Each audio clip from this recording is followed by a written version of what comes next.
খেয়াল করবেন আমাদের এইখানে যে অঙ্কটা ছিল আমরা এইখান থেকে মিডিল টার্মটা করব। এই অংশটা থেকে আমাদের এভাবেই থাক স্ক্রিনটা, তাহলে আমাদের বুঝতে সুবিধা হবে। দেখেন আমাদের এই যে অংশটা আছে এটা, এখানে আপনাকে একটা বিষয় খেয়াল রাখতে হবে। অঙ্কে আছে কি 7n² -65n +72 = 0। তাহলে এই যে অঙ্কটা আমার কাছে আছে, একে দ্বিঘাত সমীকরণের আদর্শ মানের সাথে আমাকে তুলনা করতে হবে। দ্বিঘাত সমীকরণের আদর্শ মান কি? ax² plus bx plus C সমান 0। এখন আমরা যদি বলি এখানে এর মান কত বলেন তো, এ সমান কত? 7, 7। বি সমান কত? 6, -65। -6, আর সির মান কত? 72, 72। 72। হ্যাঁ, এখন ক্যালকুলেটর আছে আমাদের কাছে। আমরা মুডকে জি স্যার। তিনবার প্রেস করি। মুড, দেখেন মুড আছে, মুডকে তিনবার প্রেস করি। মুডকে তিনবার প্রেস করলে দেখেন EQN আসছে। মুডকে তিনবার প্রেস করলে সবার কাছে EQN আসছে না ক্যালকুলেটরে। আসে না। মুড পাইছেন? মুড পাইছেন? MOD mood. হ্যাঁ, মুড পাইছি। শিফট মোডকে দিয়ে না না, নাকি কিছুই শুধু? না, শুধুমাত্র মোডটাকে তিনবার প্রেস করেন। হ্যাঁ, করছেন? EQN 1 আইছে, EQN লিখে তার নিচে 1 আইছে, স্যার আসছে। দেন 1 দেন। 1 প্রেস করেন। জি স্যার। 1 প্রেস প্রেস করার পর দেখেন আননোনস আসছে, আননোন 2 আর 3। জি স্যার। এই আননোনকে জি আপনাকে স্যার। ডিগ্রিতে রূপান্তর করতে হবে। দেখেন যে রিপ্লে বাটনের যে বড় বড় বাটনটা আছে না ক্যালকুলেটরে, ওর ডান পাশে একবার হ্যাঁ, প্রেস করেন। ডান পাশে একবার প্রেস করলে দেখেন ডিগ্রি আসছে। জি স্যার। যখন আপনার কাছে জি ডিগ্রি স্যার। আসছে, এই অঙ্কের পাওয়ার দেখেন তো, পাওয়ার 2 হিসেবে আপনি ক্যালকুলেশন করবেন না? পাওয়ার কত আছে অঙ্কে? 2 আছে। তাহলে জি ডিগ্রি স্যার। 2 ক্যালকুলেশন করব আমরা, 2 দিব। দেন 2। টু দেখেন, দিব। হ্যাঁ, 2 দেন, পাওয়ার হিসেবে 2 দেন। এই 2 দিলে জি দেখেন স্যার। আপনার কাছে হট চিহ্ন আসছে, এ দিয়ে জিজ্ঞাসাসূচক চিহ্ন আসছে। আসছে সবার ক্যালকুলেটরে? হ্যাঁ জি স্যার। আসছে।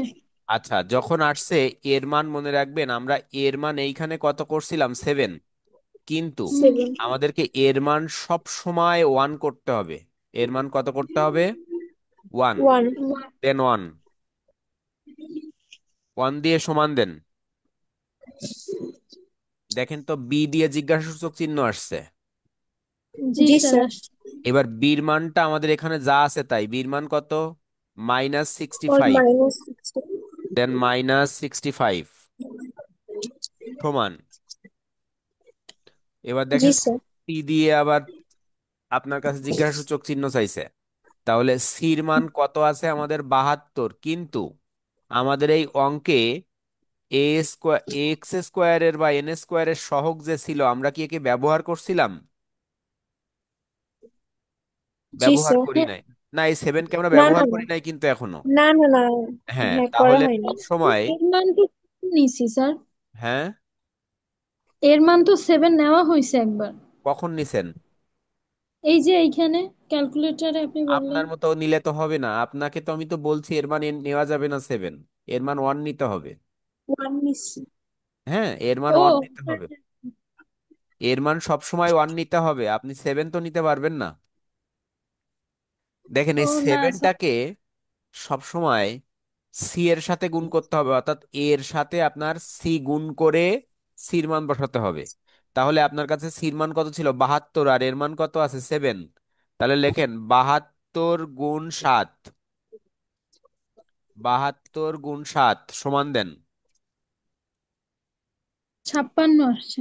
56। তাহলে তো ঠিকই আছে। 56 আপনি আছে। 1ই নিছেন, ওইখানে ভুল বলছেন আপনি। হ্যাঁ। তাহলে জি ফিফটি স্যার, সিক্স আমার আসছে। বলে ভুল। হ্যাঁ হ্যাঁ, ভুল বলছেন আপনি। 56 আসছে x1 এর মান। আবার সমান প্রেস করেন। 9। জি স্যার।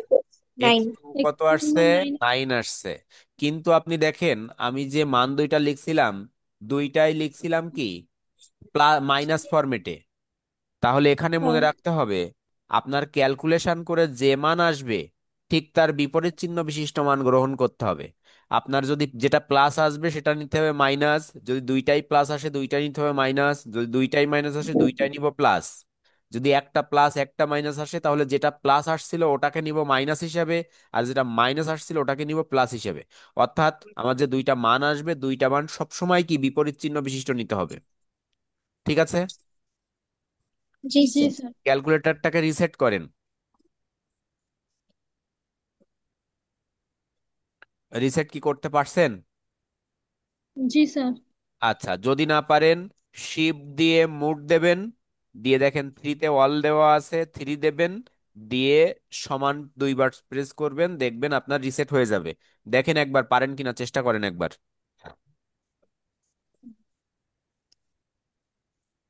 স্যার একবার বললে ভালো হতো। হ্যাঁ, আরেকবার বলবো। জি স্যার। এই রিসেট করা নাকি এমনি, মানে প্রথম থেকে আবার যেভাবে রিসেট বলছিলাম? করা স্যার। রিসেট। না, আচ্ছা, রিসেট শিফট, করা, হ্যাঁ। শিফট দিয়ে মুভ দেন, শিফট দিয়ে হুম। মোড দেন, দিয়ে দেখেন থ্রি আসছে, ওয়াল থ্রি লেখা আছে দেখেন। হ্যাঁ। এবার থ্রি প্রেস করেন, করে সমান দেন দুইবার, দেখেন ক্লিয়ার হয়ে যাচ্ছে আপনার ক্যালকুলেটর। জি স্যার, ঠিক এবার একটু আছে। একবার একবার একটু ক্যালকুলেশনটা করেন, দেখেন পারেন কিনা। আচ্ছা স্যার দুইজন, ক্যালকুলেশন করতে পারা গেছে। হ্যাঁ, পারা গেছে। আচ্ছা তাহলে, জি স্যার।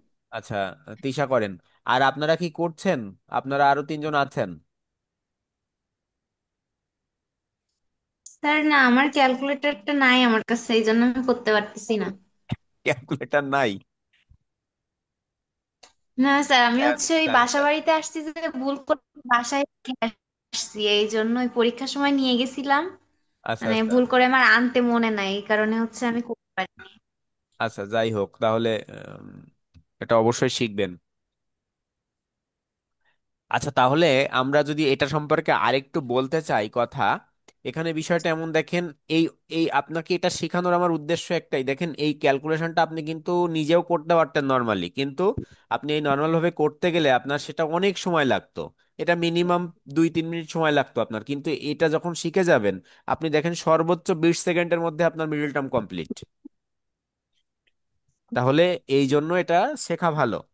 একটু খেয়াল রাখবেন। এখন বিষয়টা এরকম, যদি ধরে নেন আমার এখানে 7 না থাকতো তাহলে আমি কি করতাম, এখানে শুধুমাত্র এন স্কোয়ার আছে, তাহলে আমরা কি করতাম, এখানে এর মান তো 1 ছিলই, বির মান 65 মাইনাস, আর সির মান তখন শুধুমাত্র 72 আসতো।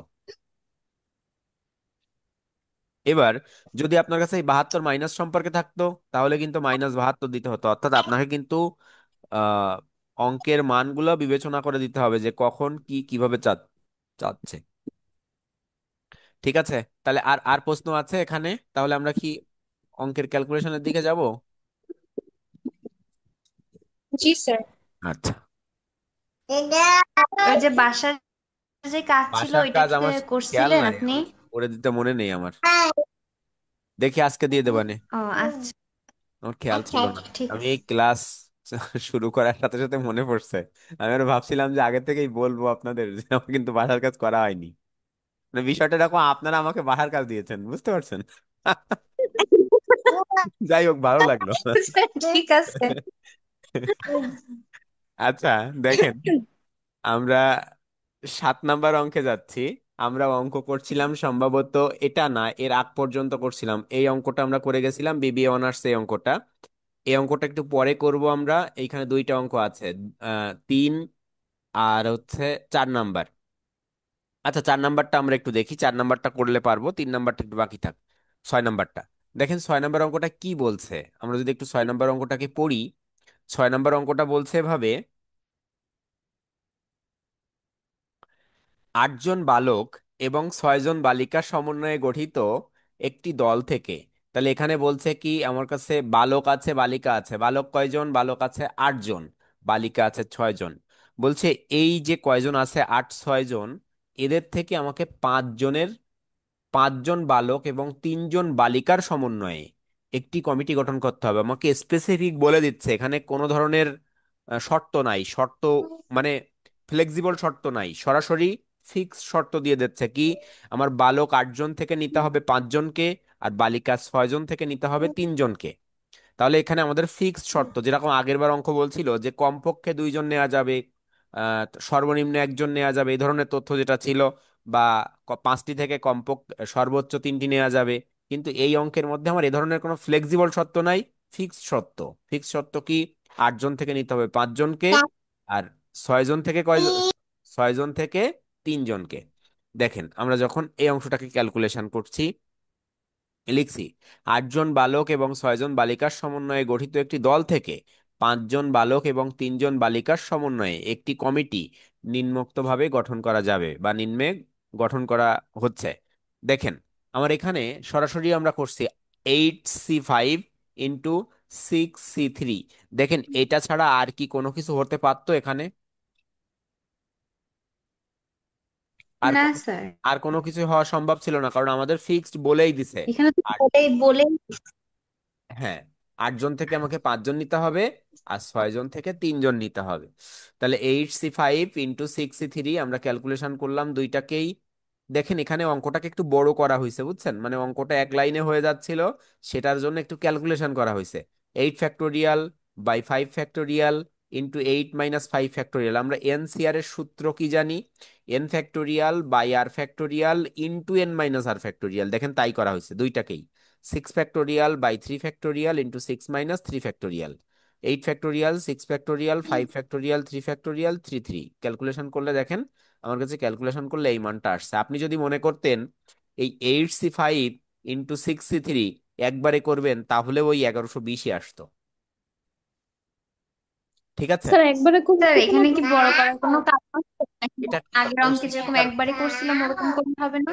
এটা করছি কেন জানেন? এটা করছি একটাই কারণে, আপনার অঙ্কটা তো কখনোই 2 মার্কসের আসবে না, এই অঙ্কটা আসবে অবশ্যই সর্বনিম্ন 4 মার্কসের জন্য।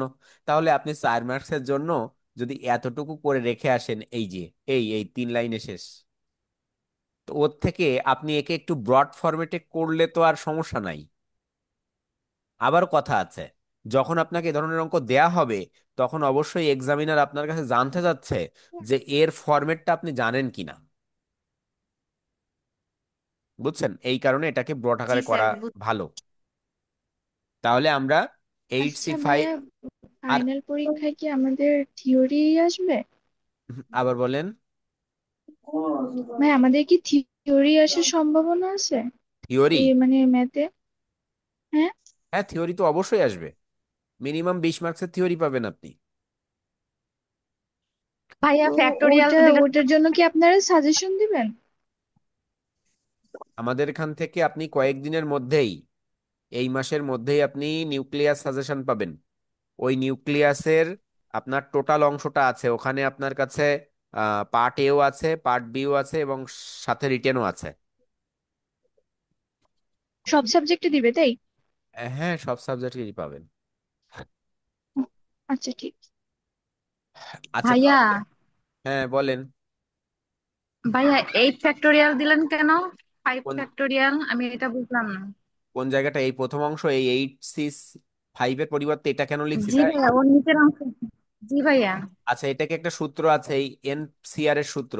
এনসিআর এর সূত্র এমন, n factorial factorial into n - r factorial. দেখেন আপনার কাছে এটা ও, হচ্ছে n, তাহলে 8 ফ্যাক্টোরিয়াল, নিচে 5 ফ্যাক্টোরিয়াল, আর n - r অর্থাৎ 8 - 5 ফ্যাক্টোরিয়াল। ঠিক আছে। বুঝছি ভাইয়া, ভাইয়া বুঝতে পারছি। জি ভাইয়া। তাহলে আমরা পরের অঙ্কে যাচ্ছি, স্ক্রিনশট নিলে নিয়ে নেন। ভাইয়া আমার কাছে তো সূত্রগুলো নাই, আমার কি হবে এখন? সূত্র না পারলে তো অঙ্ক তো আমি করতে পারবো না। আপনি এই অংশের ধারাবাহিক রেকর্ডিং গুলো দেখবেন, গ্রুপে মেসেজ দিয়েন, আমি আপনাকে গ্রুপে লিংক দিয়ে দেওয়ানে সম্পূর্ণটা। আচ্ছা ভাই, ঠিক আছে। আচ্ছা দেখেন পরের অঙ্কে যাচ্ছি। পরবর্তী অঙ্ক কি আছে তাহলে?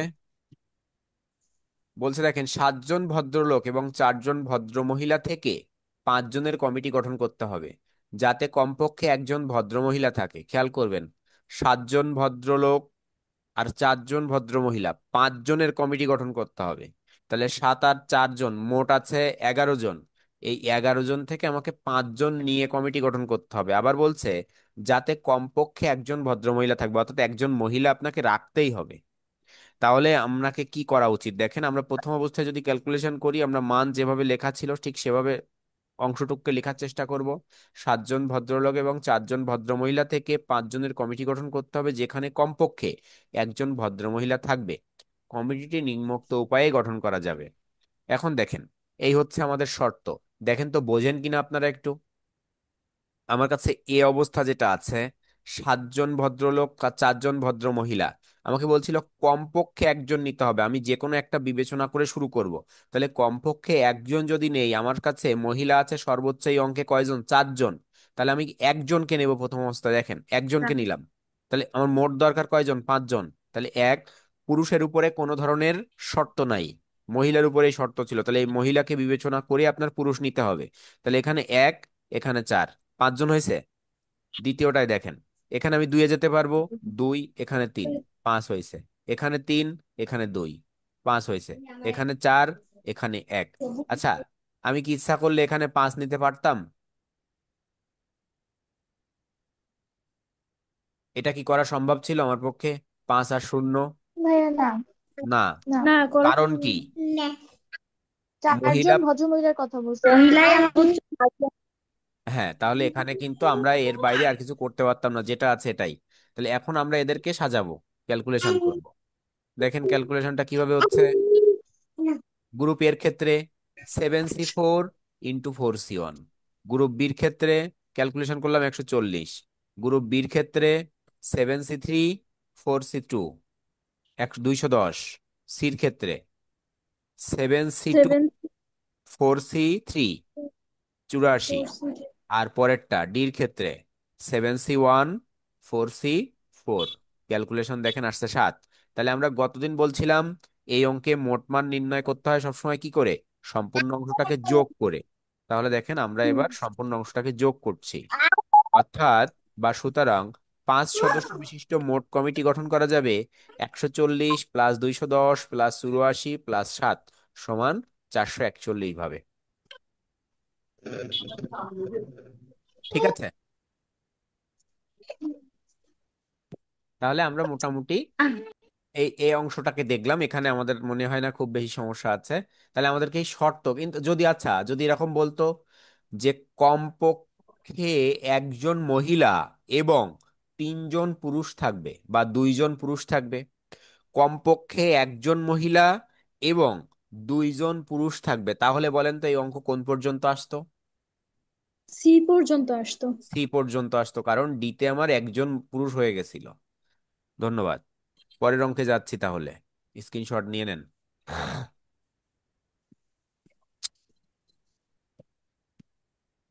আচ্ছা, পরবর্তীতে যাচ্ছি। দেখেন পরবর্তী অঙ্ক কি বলছে। বলছে 6 জন বাণিজ্য এবং 4 জন আর্টস এর 10 জন ছাত্র হতে 6 জনের একটি কমিটি গঠন করতে হবে। তাহলে কি বলছে, 6 আর 4 10, মোট 6 জনের কমিটি গঠন করতে হবে। এবার বলছে কতভাবে গঠন করা যেতে পারে যদি সেই কমিটিতে বেশিরভাগই বাণিজ্যের ছাত্র রাখা হয়। আচ্ছা, বেশিরভাগ বলতে কি অর্ধেকের বেশি থাকবে, সেটাই তো বুঝায়। হ্যাঁ। দেখেন, 6 জন বাণিজ্য এবং 4 জন আর্টস এর মোট 10 জন ছাত্র হতে 6 সদস্য বিশিষ্ট কমিটি গঠন করা যাবে বা করতে হবে, যে কমিটিতে বেশিরভাগই বাণিজ্যের ছাত্র থাকবে, বেশিরভাগ বাণিজ্যের ছাত্র থাকবে। নিম্নোক্ত উপায়ে কমিটিটি গঠন করা যাবে। দেখেন, আমার 6 জন কমিটির সদস্য হবে, বাণিজ্যে আছে 6 জন, আর্টসে আছে 4 জন। আমাকে বলছিল বেশিরভাগ থাকবে কারা, বাণিজ্য। তাহলে আর্টস নিয়ে আমি চিন্তা করব না, আমি বাণিজ্য নিয়ে চিন্তা করব। দেখেন আর্টস বেশিরভাগ বলতে আমরা সবাইকেই দেখেন বাণিজ্য নিয়ে নিয়েছি। 6 0 5 1 4 2, যাদের উপরে কোনো সত্য না থাকবে তাহলে আমি তাদেরকে শূন্য করতে পারবো। তাহলে আমার এখানে আর্টসের উপরে কোনো সত্য ছিল না, বলছিল বেশিরভাগ থাকবে বাণিজ্য। তাহলে বাণিজ্য আমরা দেখেন 6 0 5 1 আর্টস এর 4। ক্ষেত্রে আর থাকলো না যদি আমি শূন্য নেই আর্টস এর ক্ষেত্রে। আবার বলেন। বলছি আমি যদি শূন্য তো আর্টস এর নেওয়া ক্ষেত্রে হয়েছে। মানে সবই তো তাহলে বাণিজ্য হয়ে গেছে, হ্যাঁ এখানে তো হ্যাঁ, বলেনি হবে, যে সব করা যাবে, বাণিজ্য এটা না। সত্যটা করা যাবে। হ্যাঁ, আমাদের এই শর্ত অনুযায়ী এটা করা যাবে, কারণ এখানে আপনাকে বলছে বেশিরভাগ বাণিজ্যের ছাত্র থাকবে, আর্টসকে না নিলেও কোনো সমস্যা নাই, কারণ বাণিজ্যের 6 জন আছে। এখন যদি এরকম হতো যে আপনার বাণিজ্যে 5 জন আছে, তখন আপনাকে কিন্তু একজন আর্টস থেকে বাধ্যতামূলক নিতে হতো। ঠিক আছে। জি স্যার। আচ্ছা, তাহলে 6051 এটা অপশনাল, অর্থাৎ এখানে আর্টস কে অপশনাল করে দিয়েছে, বাণিজ্যটাই আপনার কাছে এখানে প্রায়োরিটি লিস্টে রাখতে হবে। তাহলে এখানে আমরা যখন ক্যালকুলেশন এটা করলাম, তখন আমাদের কাছে দেখেন কমিটি এর ক্ষেত্রে 6C6 × 4C0 = 1, অর্থাৎ একভাবে।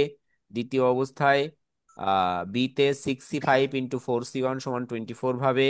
আর তৃতীয়টা সি এর ক্ষেত্রে 64 × 4CT = 190 ভাবে। এখানে একটু ঝামেলা আছে, একটু সমানের লেখাটা একটু ঝামেলা আছে, ঠিক করে নিয়েন। 190 ভাবে আমরা টোটালটাকে যখন ক্যালকুলেশন করছি দেখেন, সুতরাং মোট 6 সদস্য বিশিষ্ট কমিটি গঠন করা যাবে। 190 নাকি শুধু 90? বুঝি নাই। একশো বলছে ওইখানে মেবি নব্বই শুধু 90 নাকি আছে। শুধু 90? ওটা শুধু 90, ওটা দাড়ি, এই যে ভাবের দাঁড়ি এটা। হ্যাঁ, এটা ক্যালকুলেশন করলে 90 আসবে। এই দেখেন এই পরে 90 লেখা আছে, 1 + 24 + 90, এটা একটু কারেকশন করে নিন। তাহলে আমাদের 115 ভাবে। ঠিক আছে। তাহলে আমাদের এর পরবর্তী অঙ্ক আমরা একটু দেখি কি আছে। এটা স্ক্রিনশট নিয়েছেন আপনারা? জি স্যার। জি ভাইয়া। স্যার। আচ্ছা, পরবর্তীতে যাচ্ছি।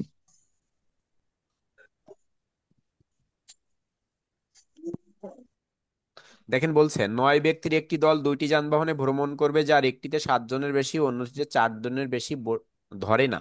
দলটি কত প্রকারে ভ্রমণ করতে পারবে? তার মানে বিষয়টা কি, একটা যানবাহনে 9 ব্যক্তি যাবে, সেখানে একটি যানবাহনে 7টি সিট আছে আর একটিতে 4টি সিট আছে। তাহলে এদেরকে আমাকে নিয়ে যেতে হবে 2টি যানবাহনের মাধ্যমে। দেখেন আমি তাই লিখছি, 9 ব্যক্তির একটি দল 2টি যানবাহনে ভ্রমণ করবে, যার একটিতে 7 জনের বেশি অন্যটিতে 4 জনের বেশি বসতে পারে না বা ধরে না। দলটি নিম্নোক্ত উপায়ে ভ্রমণ করতে পারবে। দেখেন, দল, প্রথম যানবাহন 7, দ্বিতীয় যানবাহন 4, এবিসি করে এখানে 7 জনের 7 জনেই বসাইলাম, এখান থেকে 2 জন নিলাম। তাহলে 7 আর 2 কত? 9। 6 আর 3 9, 5 আর 4 9। দেখেন আপনি আর কোনোভাবে নিয়ে যেতে পারবেন না, কারণ এখানে যদি এক কম নেন এখানে এক বাড়াতে হবে, কিন্তু এখানে তো আপনার সিট 4টাই আছে। তাহলে দেখেন তো এইটুকই তো অঙ্ক, আর কিছু আছে এখানে? এর মতো সহজ না আর কিছু আছে? স্যার বুঝতে পারলে সহজ, যদি অঙ্ক পড়ে বুঝে মাথায় যেতে পারি তাহলে সহজ। সহজ না? আচ্ছা, তো মাথায় তো ভাইয়া যা আমার না লাগবে কেমন আপনাকে জানি তো নিয়ে যেতে হবে মাথায়। আচ্ছা, তাহলে দেখেন এখানে কি হয়েছে আমার, 7C7 × 4C2 = 6, 7C6 × 4C3 = 28, 7C5 × 4C4 = 21। তাহলে মোট কত ভাবে দেখেন, সুতরাং দলটি মোট ভ্রমণ করতে পারবে 6 28 21 = 55 ভাবে। ঠিক আছে। তাহলে মোটামুটি আজকে আমরা আমাদের এ পর্যন্ত থাক। আমাদের আর কারো কোনো প্রশ্ন আছে এই যে কয়টা আমরা করলাম? হ্যাঁ ভাইয়া, এই একজন। কারো প্রশ্ন আছে? স্যার, হ্যাঁ বলেন। স্যার অঙ্ক নিয়ে প্রশ্ন নেই, তো একটু অন্য বিষয়ে কথা বলতাম। বলেন। স্যার আমাদের হচ্ছে মানে কালকে আমি সাজেস্ট করে দেখলাম, ওইখানে আমাদের মোট অধ্যায় আছে তো 11টা। 11টা। তো তার ভিতরে হচ্ছে আমরা প্রথম দিকে তো হচ্ছে আপনি আর ওই যে মাহফুজ স্যার দুইজন মিলে করাইতেন। হ্যাঁ। এখন হচ্ছে আপনি আমাদের করাই হচ্ছে এই বিন্যাস ও সমাবেশ আমরা এখন করতেছি। আর হ্যাঁ। এর আগে হচ্ছে আপনি অর্থায়নে গণিত ম্যাট্রিক্সটা করাইছেন। হ্যাঁ। এখন মানে ধরতে গেলে এই 3টা অধ্যায় আমাদের করা হয়েছে, কিন্তু স্যার হচ্ছে দ্বিঘাত সমীকরণ করাইছিল, হ্যাঁ। আমরা বুঝছিলাম না, এরপরে একটা দুইটা ক্লাস করানোর পরে স্যার তো এখন টোটালি ক্লাস নেয় না। ও আচ্ছা, তার মানে বিষয় ওইটা আমাদের মানে হয়নি এখানে, বললেই। আচ্ছা আমি এখানে একটু অ্যাড করি। এখন ওই এখন আপনাদের ধরতে মাহফুজ স্যার হ্যাঁ। ওমরা পালনের জন্য সৌদি আরবে অবস্থান করতেছেন। উনি হয়তোবা 2 1 দিনের মধ্যে বাংলাদেশে চলে আসবে। উনি চলে আসলে আবার ক্লাস শুরু হয়ে যাবে, ওটা বুঝছেন। ওটা জাস্ট এই কয়দিনের জন্য বন্ধ আছে, ওই ক্লাসটা পাবেন। আর এই ক্লাস তো এভাবে চলছেই। আর আপনি যদি মনে করেন আপনার জন্য কোনো অধ্যায় এক্সট্রা, কোনো অধ্যায় আপনি দেখতে চাচ্ছেন, তাহলে অবশ্যই আপনি আমাকে নক করবেন, আপনাকে আমি রেকর্ডিং দিয়ে দেবো, আপনি দেখতে থাকবেন, কোনো অসুবিধা নাই।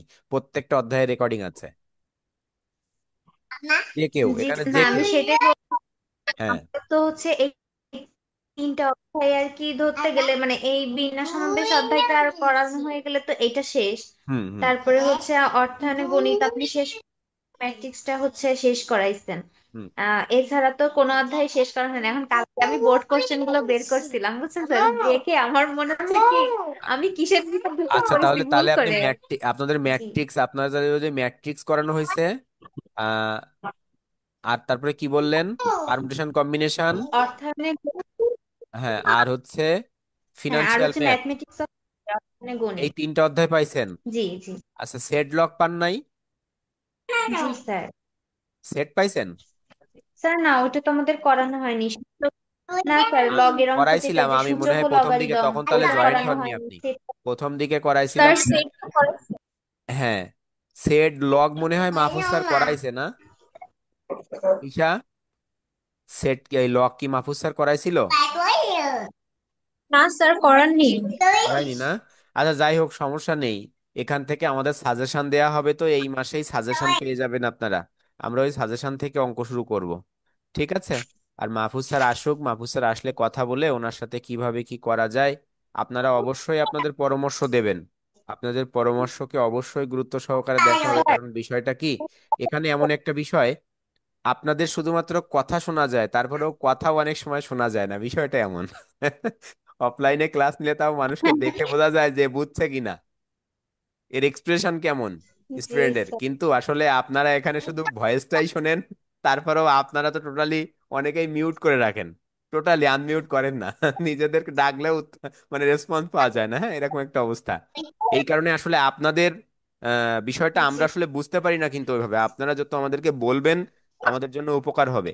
আপনি এই যে কোনো বিষয় নিয়ে, কোচিং এর এই ধরনের সার্ভিস নিয়ে, যে কোনো বিষয় নিয়ে আপনি আমাকে কথা বলতে পারেন আমার সাথে, চেষ্টা করব যতটুকু আপনাদের জন্য করা যায় আমরা করার চেষ্টা করব। কারণ আপনারাই আমাদের এক কথায় সবকিছু। আপনাদেরকে আপনারা যদি বলি যে আসলে আমরা যা করাচ্ছি এটাই করতে হবে, এমন কিছু হয় না, কিন্তু আপনারা যা বলবেন সেভাবে অবশ্যই মতামতের উপরে ভিত্তি করে আমরা একটা সিদ্ধান্তে আসতে পারবো। এবং আমি এটা বলছি, আপনার হয়তোবা আগামী স্যার, কয়েকদিনের মধ্যে, হ্যাঁ, বলেন। স্যার বলতেছেন যে আপনার এই বিন্যাস সমাবেশ এটা করাতে গেলে আপনি আমাদের সংখ্যা পদ্ধতিটা একটু করাই দিয়েন, কারণ ওইখান সংখ্যা থেকে পদ্ধতি, দেখলাম বোর্ড কোশ্চেনে প্রত্যেক বোর্ডে আর কি হ্যাঁ হ্যাঁ, করছে। অবশ্যই এখানে আপনার জি। নয়টা অধ্যায়, আপনি 11টা অধ্যায় দেখছেন, কিন্তু অধ্যায় মূলত নয়টা, একাধিক অধ্যায় মিক্সড আছে। ওই নয়টা অধ্যায় আপনি সব জায়গা থেকে আসবে, আপনাদের একটা অধ্যায় বেশি আছে বাইনোমিনাল থিওরি, আপনি ম্যানেজমেন্টে না, জি স্যার। যারা অ্যাকাউন্টিং আছে ওদের একটা অধ্যায় কম আছে, আপনাদের একটা অধ্যায় বেশি আছে। এখানে তো মার্কেটিং এতে মনে হয় কেউ নাই, মার্কেটিং এর আবার একটা অধ্যায় বেশি আছে, স্যার বুঝছেন? ফিনান্সের কোনো কম বেশি আছে? না না, ফিনান্স হচ্ছে 9টা অধ্যায়। Number system, set log, matrix, permutation combination, financial math, progression, linear equation, quadratic equation, calculus. Calculus আবার দুই প্রকার, ডিফারেন্সিয়েশন, ইন্টিগ্রেশন। ঠিক আছে, এই আছে। ঠিক আছে, সমস্যা নেই, আপনাদের কথা শুনলাম। যে কোনো সমস্যা হলে বলবেন, চেষ্টা করব কিভাবে কি করা যায় আপনাদের জন্য। ভাইয়া আমার না টেবিলে এই অধ্যায় হচ্ছে না। হ্যাঁ, বলেন। আমাদের অধ্যায়ে ভাইয়া কয়টা ক্লাস হচ্ছে হবে, সাবজেক্ট করে? আমি বুঝতে পারিনি, সোনিয়া আবার বলেন। ভাইয়া এই যে ছকটা টেবিল ওইটা হ্যাঁ আমার একটু সমস্যা হচ্ছে ভাইয়া বুঝতে, মানে ওইটুকু একটু সমস্যা হচ্ছে, বাদ বাকিটুকু আমি বুঝতে পারছি। হ্যাঁ, দেখেন এইখানে যে টেবিলটা, এই টেবিলটা জি ভাইয়া। দেখেন, এখানে মোট কয়জন আছে? 7 জন আর 4 জন যাত্রী না? আপনার কাছে মোট একটা যানবাহনে 7টা সিট আছে, একটায় 4টা আছে। আপনি যাবেন মোট কয়জন? 9 জন। বাস্তবতা চিন্তা করেন, 9 জন। আপনার কাছে ধরে নেন একটা দুইটা গাড়ি আছে, একটা 4 সিটের প্রাইভেট, একটা 7 সিটের মাইক্রো ধরে নেন। এখন 7 জন সেখানে বসতে পারবে, 7 জনকে বসাইলেন, তাহলে আর 2 জনকে এই যে 2 সিটের গাড়ি সেটাতে পাঠাই দিলেন। এখন জি ভাইয়া। ধরে নেন আপনি এটা এসি আর এটা নন এসি, এনে বসতে কষ্ট হচ্ছে, চলে আসলো এখান থেকে একজন, এখানে আরেকজন চলে আসছে, 3 জন বেড়ে গেল। সিট কিন্তু ঠিক আছে, এখানেও একটা ফাঁকা, এখানেও একটা ফাঁকা, এখান থেকে আরো একজন বেরোয় আসলো, এখানে চলে আসলো, কিন্তু যদি চাইতেন এখানে 4 জন কি হইতে পারতেন? আপনি এখানে 5 জন, কারণ সিট আছে কয়টা? সিট আছে তো চারটা। 4টা। 4টা।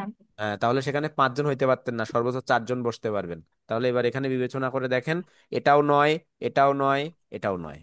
কিন্তু এটা নয় হতো, কিন্তু এটা আপনি করতে পারবেন না, কারণ এখানে আপনার সিট আছে 4টা।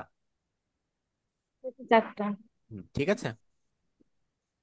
জি ভাইয়া। আচ্ছা, ভালো থাকবেন আপনারা। রেকর্ডিং দেখবেন, দেখলে আরো ক্লিয়ার হবেন যদি আগের ক্লাসটা না করে থাকেন। এই- স্যার এই যে আচ্ছা ভাই, আমি অধ্যায়টা আমরা আপনার কাছে করতেছি এটার ইনবক্সে। উপর কয়- বুঝি নাই, আবার বলেন। স্যার এই যে এই অধ্যায়টা আমরা করতেছি রানিং আছে, এটার আর কয়টা ক্লাস করব? মানে আজকে তো মনে 11 হয় নাম্বার ক্লাস পর্যন্ত করলাম। একটা বা 2টা ক্লাস, সর্বোচ্চ 2টা ক্লাস, না ওই সূত্রের প্রমাণ আছে, 2টা ক্লাস লাগবে, সূত্রের প্রমাণ আছে এরপর। আচ্ছা স্যার, আচ্ছা। 2টা ক্লাসের পরে আপনি আমাদের একটু নাম্বার সিস্টেমটা করাবেন। আচ্ছা, ঠিক আছে। ভালো থাকবেন আপনার। আর কারো কোনো প্রশ্ন? ঠিক আছে স্যার, তা ভালো থাকবেন। আচ্ছা।